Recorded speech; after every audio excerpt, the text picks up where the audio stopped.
house that hunts. In the small, forgotten town of Eldridge, there was a house that everyone avoided. Local legend whispered that it was cursed, that those who entered never returned. But urban legends never stopped a group of thrill-seeking friends looking for a good scare. Sarah, Tom, Jenna, and Mike had been friends since childhood. They had heard stories about the Eldridge house their whole lives, and now, in their early 20s, they were determined to uncover the truth. One crisp autumn evening, they gathered their courage and their gear, flashlights, cameras, laughing nervously as they walked up the cracked, weed-choked driveway. The house loomed before them, dark and foreboding, its windows like empty eyes staring down at them. "Let's do this," Sarah said, her voice steady but her heart pounding in her chest. She was always the leader, the one to guide them into and out of trouble. Tonight would be no different.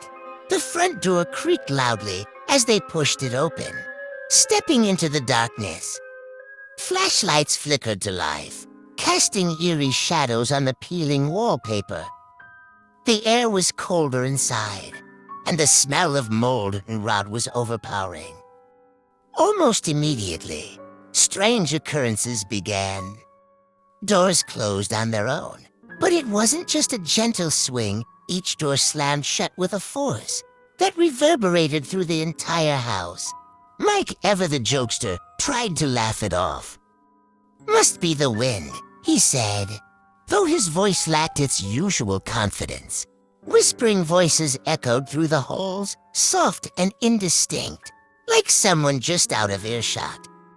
At first, the friends thought it was their imaginations playing tricks. "Did you hear that?" Jenna asked, clutching Sarah's arm. Sarah nodded, but they pressed on, determined not to let fear get the better of them. Then came the cold spots.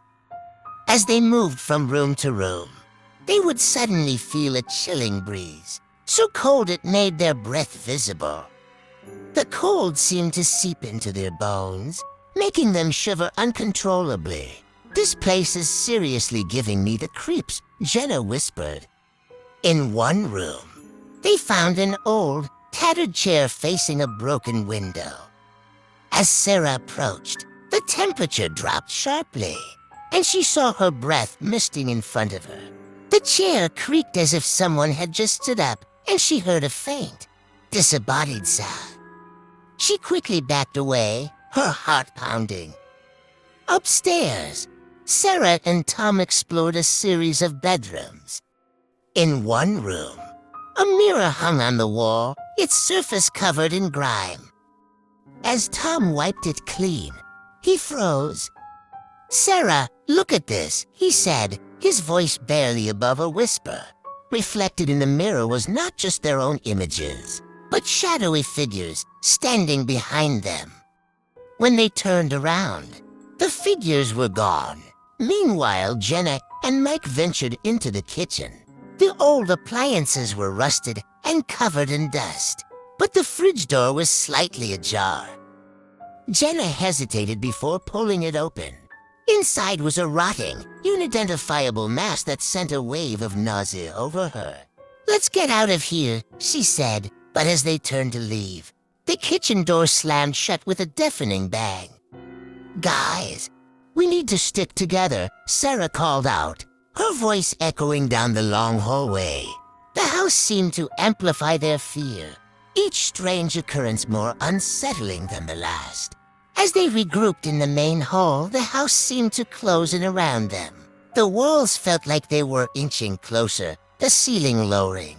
Their flashlights flickered, casting long, dancing shadows that twisted and contorted into terrifying shapes. Tom, frustrated and scared, kicked a nearby door. "This place is a nightmare. We need to find a way out now." As they continued to search for an exit, the house began to reveal its true nature. The shifting walls and extending hallways made it clear they were not just in an old mansion, but in something much more sinister. Shadowy figures appeared at the edges of their vision, vanishing when they tried to approach. These figures were humanoid but distorted, their eyes glowing faintly in the dark, adding to the growing sense of dread. Sarah stumbled upon a library filled with dusty books and strange artifacts. One book in particular caught her eye. It was an old journal, bound in worn leather. She flipped through its pages, her heart racing as she read about the house, being a conduit for a cosmic entity that feeds on human souls. The journal described how the house ensnares its victims and consumes them, its power growing with each soul it devours. The words sent a chill down her spine, and she realized the strange symbols carved into the walls matched those in the journal. She read aloud, her voice trembling. The house is alive. It is a creature of ancient evil, a predator that lures its victims inside and feasts on their terror. Just as Sarah was about to delve deeper into the journal, the house reacted violently. Books flew off the shelves, and the room shook as if caught in an earthquake. The journal was ripped from her hands by an unseen force, and she watched in horror as it floated towards the ceiling. "No!" Sarah screamed, leaping to grab the book. It was as if the house itself was trying to hide its secrets from her. Tom burst into the library, eyes wide with fear. "Sarah, what's happening? The house doesn't want me to read this," Sarah gasped, pointing to the journal still floating above them. "It's trying to keep us in the dark." Tom grabbed a nearby chair and stood on it, reaching for the book. As he did, the house fought back harder, slamming the chair out from under him. He crashed to the floor, groaning in pain. "Keep trying," Sarah urged, scrambling to her feet. She grabbed another book and hurled it at the journal, trying to knock it down. The house responded by whipping the book back at her, striking her shoulder.